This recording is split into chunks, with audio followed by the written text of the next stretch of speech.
जय हिंद फ्रेंड्स, नमस्ते। आप सभी लोग कैसे हैं? आपका स्वागत है समाधान स्टडी यूट्यूब चैनल में। तो गाइस, जैसे कि मैंने कहा था आपको कि मैं प्रीवियस पेपर लाऊंगा, तो गाइस यह प्रीवियस पेपर है आपका 2019 का। क्या कहा मैंने? यह प्रीवियस पेपर है 2019 का। अभी मैं 2020 का भी करवा दूंगा आपको। और हम हर दिन 15-15 क्वेश्चन करेंगे। कितना? 15-15 क्वेश्चन डेली करेंगे, ठीक है। डेली आपके 15-15 क्वेश्चन होंगे, वो भी प्रीवियस ईयर के जो किस एग्जाम में क्वेश्चन आए हैं। तो गाइस, अगर हमारे यह वीडियो आपको अच्छे लगते हो, छोटे छोटे वीडियो रहेंगे पर आपके लिए बहुत महत्वपूर्ण होंगे और बहुत ही शानदार होंगे। तो चलिएगा, सेशन स्टार्ट कर रहा हूं आपके लिए। सभी प्यारे विद्यार्थियों को बता दूं, अगर अच्छा लगता है तो सेशन को शेयर करें और अधिक से अधिक विद्यार्थियों को ज्वाइन करवाइए। तो देखिएगा, यहाँ पर पहला क्वेश्चन है आज का यह, और बॉटनी है, ठीक है। इसके बाद जूलॉजी भी करेंगे हम लोग। पहले बॉटनी के क्वेश्चन कर लेते हैं। देखिए, क्वेश्चन पहला था, उन्होंने पूछा था आपको उस जिन का नाम बताइए जो जिन एक सेट के लिम्प्योंक को बंद या चालू करने में शामिल होता है। तो यहाँ पर आपको पूछा ट्रांसक्रिप्शन के बारे में इसने पूछा था। नियामन जीन, या फिर आपका प्रचालन जीन, या फिर आपका एक्सॉन जीन, या फिर आपका इंट्रोन्स जीन। तो अगर आपने चूज किया है नियमन जीन्स तो बिल्कुल सही आंसर होगा। क्या होगा? चलिए, रेगुलेटरी जीन्स इसका करेक्ट है। ऑप्शन नंबर ए करेक्ट था। चलिएगा, बढ़ते हैं आगे। नेक्स्ट क्वेश्चन को समझते हैं कि नेक्स्ट क्वेश्चन क्या पूछा गया था। तो नेक्स्ट क्वेश्चन आपसे पूछा था इन्होंने, क्या पूछा था गाइस? देखते हैं, समझते हैं। तो देखिएगा, नेक्स्ट पूछा था आनुवांशिक सामग्री का सबसे महत्वपूर्ण गुण होना चाहिए। तो देखिएगा, पहला ऑप्शन आपके लिए क्या है? प्रतिकृति बनाने की क्षमता होनी चाहिए, या फिर आपका फ्लेक्सिबल होना चाहिए, या फिर आपका हेलिकल होना चाहिए, या फिर ऑप्शन नंबर डी है आपका हमें प्यूरिन और पिरामिडियन होना चाहिए। तो अगर आप सभी बच्चों ने इसे आंसर चूज किया है ऑप्शन नंबर फर्स्ट, तो बिल्कुल क्या होगा? यह होगा प्रकृति बनाने की क्षमता होनी चाहिए। ऑप्शन नंबर ए आपका करेक्ट था। चलिए, बढ़ते हैं आगे नेक्स्ट क्वेश्चन की ओर। देखिएगा, नेक्स्ट क्वेश्चन क्या पूछा गया था। तो नेक्स्ट क्वेश्चन पूछा था आपका मिथाइलोबैक्टीरियम के द्वारा उत्पादित जैव निम्नीकरण प्लास्टिक है। तो ऑप्शन नंबर ए है आपका क्या है? पॉलीहाइड्रॉक्सी ब्यूटेरिक्स होगा, या फिर आपका प्रोपाइलीन होगा, या फिर आपका पॉलीस्टाइलिन होगा, या फिर आपका डेक्सटॉन होगा। तो सभी बच्चे, अगर आपको कमेंट्स करना है तो बिल्कुल कमेंट्स बॉक्स में आप लोग कमेंट्स कर सकते हैं। देखिएगा आंसर क्या होगा। तो अगर आप सभी का ऑप्शन नंबर पॉलीहाइड्रॉक्सी ऑप्शन है, ऑप्शन नंबर ए, तो बिल्कुल सही होगा। अगर आपने चूज किया है फर्स्ट आंसर को तो आपका करेक्ट है। चलिएगा, बढ़ते हैं आगे। ऑप्शन सेकंड क्वेश्चन आपसे पूछा था क्या है? तो क्राइन 3A जीन इंडोकोडिंग प्रोटीन नियंत्रित करते हैं। तो ऑप्शन नंबर फर्स्ट आपके लिए रखा गया है। चलिएगा, क्या है ऑप्शन नंबर फर्स्ट? देखिए, कोलोरेडो आलू बीट होगा, या फिर आपका कार्न रूटर बर्म होगा, या फिर आपका कार्न बोरेर होगा, या फिर आपका कॉटन बाल वार्म होगा। तो क्या होगा इसका करेक्ट आंसर चूज किया आपने? तो अगर आपने चूज किया इसका करेक्ट आंसर, तो ये होगा ऑप्शन नंबर ए करेक्ट होगा। क्या होगा? अगर आपने चूज किया है ऑप्शन नंबर ए तो आपका करेक्ट, और करेक्ट आंसर क्या होगा? Option number A. क्या होगा? कोलोराडो आलू बीट्स आपका करेक्ट, बीटल आपका करेक्ट आंसर है। ये ध्यान रखना है गाइस, ये जो प्रीवियस आपको करवा रहा हूं मैं, तो इसका आपको पैटर्न देखना है और इसी के अकॉर्डिंग हमें क्या है, न्यू तरीके से प्रिपरेशन करना है। और मेरी क्लासेस भी चल रही है और आप लोग क्लासेस भी ज्वाइन कर सकते हैं, ठीक है। आप ही के लिए स्पेशल क्लासेस मैंने चालू किया है, तो आप लोग इस क्लास को ज्वाइन कर सकते हैं।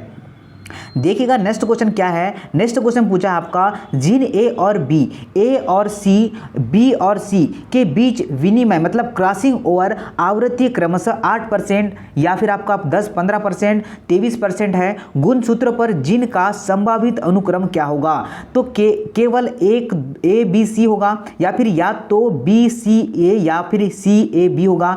तो इसको समझना था। यह था जेनेटिक्स से पूछा गया क्वेश्चन था, अनुवांशिक से पूछा गया क्वेश्चन था। तो अगर आपने चूज किया इसका ऑप्शन नंबर बी तो करेक्ट है। ऑप्शन नंबर बी, क्या कहा मैंने? ऑप्शन नंबर बी करेक्ट था।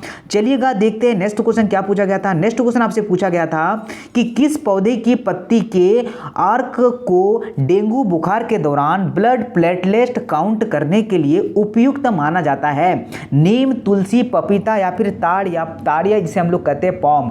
तो देखिएगा, यहां पर ऑप्शन 4 है आपके सामने, कौन सा आंसर करेक्ट है? तो गाइस, अगर आपने चूज किया पपीता तो बिल्कुल सही होगा। Third answer is a correct, मतलब सी अगर आपने चूज किया तो आपका करेक्ट आंसर है।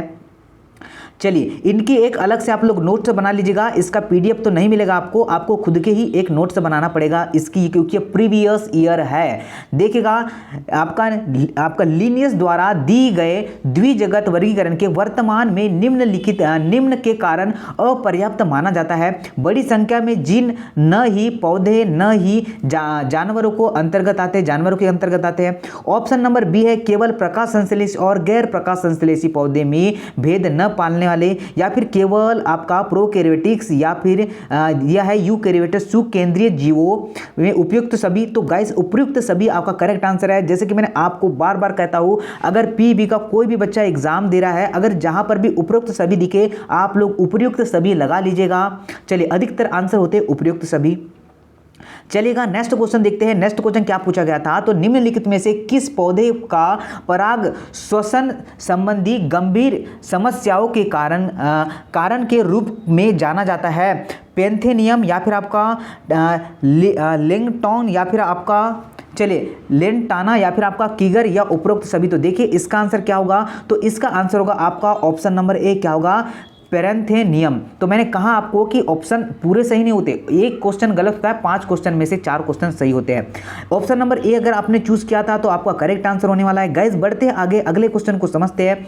क्या क्वेश्चन पूछा है, तो देखिए हार्मोन का सहक्रियात्मक क्रियाबद्ध निम्न की स्थिति को क्या करता है, प्रदर्शित करता है या संदर्भित करता है, यह पूछा आपसे। देखिएगा क्वेश्चन को समझना है पहले तो। ऑप्शन आपके सामने रखा है, जब दो हार्मोन एक साथ क्रिया करते हैं लेकिन विपरीत प्रभाव करते हैं, या फिर है जब दो हार्मोन्स एक साथ कार्य करते हैं और आपका समान कार्य में सहयोग करते हैं, जब कोई हार्मोन किसी एक कार्य को करता है, या फिर ऑप्शन नंबर आपके साथ 4 रखा गया है कि जब एक हार्मोन एक से अधिक कार्य को प्रभावित करता है। तो अगर आपने चूज किया है ऑप्शन नंबर क्या होगा, दो हार्मोन्स एक साथ जो होते हैं कार्य करते हैं और समान कार्य में सहयोग देते हैं। अगर आपका देखिए यहाँ पर क्या आंसर होगा, कहा दिया ऐसा समान कार्य में सहयोग करते हैं, ऑप्शन नंबर आपका बी में दिया हुआ है। तो आपका बी आपका करेक्ट आंसर होगा।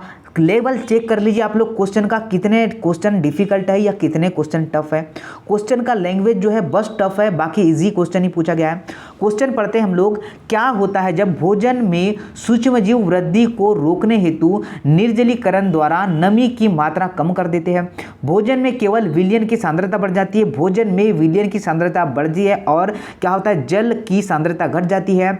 विलयन की सांद्रता घटती है जब जो और जल की सांद्रता बढ़ जाती है, या फिर जल की सांद्रता सामान्य से क्या हो जाती है, समान रहती है। तो अगर आपने चूज किया है ऑप्शन नंबर सी तो नहीं बी करेक्ट होगा, क्या घट जाती है, मतलब ऑप्शन नंबर से बी सही है। क्या है आपको ध्यान रखना है कि भोजन में विलयन की सांद्रता बढ़ती है और जल की सांद्रता क्या होती है, घटती है और घटती है। चलिएगा आगे बढ़ते हैं। क्या है अगला क्वेश्चन, समझते इस क्वेश्चन को। क्वेश्चन है आपके स्क्रीन पर, देखिएगा इस क्या है। चलिए इमल्सन प्रभाव निम्न से संबंधित है। क्या कहा है, इमल्सन प्रभाव के बारे में आपसे बताया, इसने पूछा आपसे। देखिएगा मोनोक्रोमेटिक प्रकाश की उपस्थिति में प्रकाश संश्लेषण की क्वांटमी उपलब्धि में वृद्धि। चलिए और क्या है यहाँ पर दिया है ऑप्शन सेकेंड, जब दो अलग अलग तरंगदैर्घ्य की रोशनी एक साथ प्रदान की जाती है तब प्रकाश संश्लेषण की क्वांटमी लंबी में कमी। चलिए ऑप्शन नंबर 3 दिया, यह उच्च प्रकाश तीव्रता की चलिए उपस्थिति में प्रकाश संश्लेषण की क्वांटमी उपलब्धता में कमी, या फिर आपका दो अलग अलग तरंगदैर्घ्य की रोशनी एक साथ प्रदान की जाती है तब प्रकाश संश्लेषण की क्वांटमी उपलब्धि होती है, मतलब उसमें वृद्धि होती है। तो गाइज अगर आपका ऑप्शन नंबर जो है यहाँ पर देख लीजिए, उपलब्धि क्वांटमी अधिक होती है। चलिए ऑप्शन नंबर 4 ही आपका करेक्ट है। क्या है ऑप्शन नंबर 4 में, देखिएगा समझिएगा, जब दो अलग अलग तरंगदैर्घ्य की रोशनी एक साथ प्रदान की जाती है तब प्रकाश संश्लेषण की क्वांटमी उपलब्धि में वृद्धि होती है। तो यही आपका ऑप्शन नंबर 4 करेक्ट था। एक एक क्वेश्चन कॉपी में नोट कर रहे हैं गाइस, मैं बहुत स्लो पढ़ा रहा हूँ आपको। चलेगा, रोक रोक के लिखिएगा। अगर आपका ऐसा लग रहा होगा कि सर फास्ट थे तो आप लोग पोस्ट कीजिएगा, लिखिएगा क्वेश्चन, आंसर लिखिएगा, फिर बढ़िएगा। चलिए, वे आपका विभाजक कोशिकाएं का एक विशेष लक्षण है, क्या है? विभाजक कोशिकाओं का एक विशेष लक्षण क्या है, विशेष क्या है? देखिएगा, बड़े अंतरा कोशिकीय स्थान, बड़ी रिक्तिकाएं, मोटी कोशिकाएं भित्ति, या फिर आपका रिक्तिकाहीन सघन कोशिका द्रव। तो अगर गाइस आपने चूज किया है ऑप्शन नंबर 4 तो आपका करेक्ट है। क्या होगा आपका? ऑप्शन नंबर डी वाले बच्चे बिल्कुल करेक्ट होंगे। क्या होंगे यहाँ पर? रिक्तिकाहीन सघन कोशिका द्रव, आपका ऑप्शन नंबर 4 करेक्ट है। चलिएगा, बढ़ते हैं आगे। नेक्स्ट पूछा है आपसे, क्या है? तो निम्नलिखित में से किन वैज्ञानिकों को जोड़ी ने डीएनए प्राकृतिक की अर्ध रूढ़िवादी विधा को साबित किया है? तो देखिएगा, आपका मिरल और उरे, मेल्सन और स्टॉम, ह्यूगोन और कॉरेंस, या फिर हर्सेल और चेंस। तो क्या आंसर होगा गाइस? तो आपका करेक्ट आंसर होगा ऑप्शन नंबर बी। अगर आपका आंसर आया है मेसेलन और स्टार्क तो बिल्कुल करेक्ट है आपका। चलेगा, आगे बढ़ते हैं। नेक्स्ट क्या पूछा है हमसे? तो देखिएगा, निम्नलिखित में से कौन सा पारिस्थितिक पिरामिड हमेशा सीधा होता है? देखिए, बायोम, ऊर्जा का, दोनों का पिरामिड, या फिर संख्या के पिरामिड, ऊर्जा का पिरामिड, बायोम का पिरामिड। तो अगर आपने चूज किया सर जी ऊर्जा का पिरामिड तो आपका करेक्ट आंसर होगा ऑप्शन नंबर 3। क्या होगा? ऊर्जा का pyramid is the right answer. चलिएगा, आगे बढ़ते हैं अगले क्वेश्चन की ओर। देखिएगा, अगला क्वेश्चन क्या है? तो नेक्स्ट पूछा है, चलिए, ताजे फलों और सब्जियों में ऑक्सीडेशन एंजाइम निम्न के लिए ऑक्सीजन का उपयोग करते हैं। ऑप्शन नंबर फर्स्ट है, फलों और सब्जियों के ताज़ा रखने हेतु इनमें से कोई नहीं, या फिर आपका चय बनाने हेतु, या फिर मेटाबॉलिज्म जिसे हम लोग कहेंगे, और क्या है? फलों और सब्जियों की पोषक सामग्री को बढ़ाने हेतु। तो अगर आपका ऑप्शन नंबर जो होगा बिल्कुल मेटाबॉलिज्म क्रिया, तो आपका सही होगा ऑप्शन नंबर 3। क्या होगा? ऑप्शन नंबर 3 आपका राइट आंसर, और राइट आंसर हो चुका है। क्वेश्चन हमने कितने किया? 15 क्वेश्चन कर लिए आपने। तो गाइस इतने ही क्वेश्चन रहने देंगे। अभी जो है आपको मैं ज़्यादा क्वेश्चन नहीं करवा रहा हूँ, क्योंकि आपका माइंड जो है इन क्वेश्चनों को लगना चाहिए। कैसे आते हैं वह देखिए, कुछ दिनों बाद मैं आपको 30 क्वेश्चन करवाऊंगा प्रीवियस ईयर वाले। चलिए, तो आपको अच्छी लगी हुई क्लास तो गाइस लाइक कीजिएगा और शेयर जरूर कीजिएगा अपने दोस्तों को। चलिएगा, आप सभी का धन्यवाद। आप लोग जो है इस क्लास में हमसे जुड़ते हैं, और जो है आप ऐसे ही जुड़े रहिए। आपका सिलेक्शन होगा और ज़रूर होगा। हम आपके साथ ऑलवेज है, हम हमेशा आपके साथ बने रहेंगे। जय हिंद एंड नमस्ते।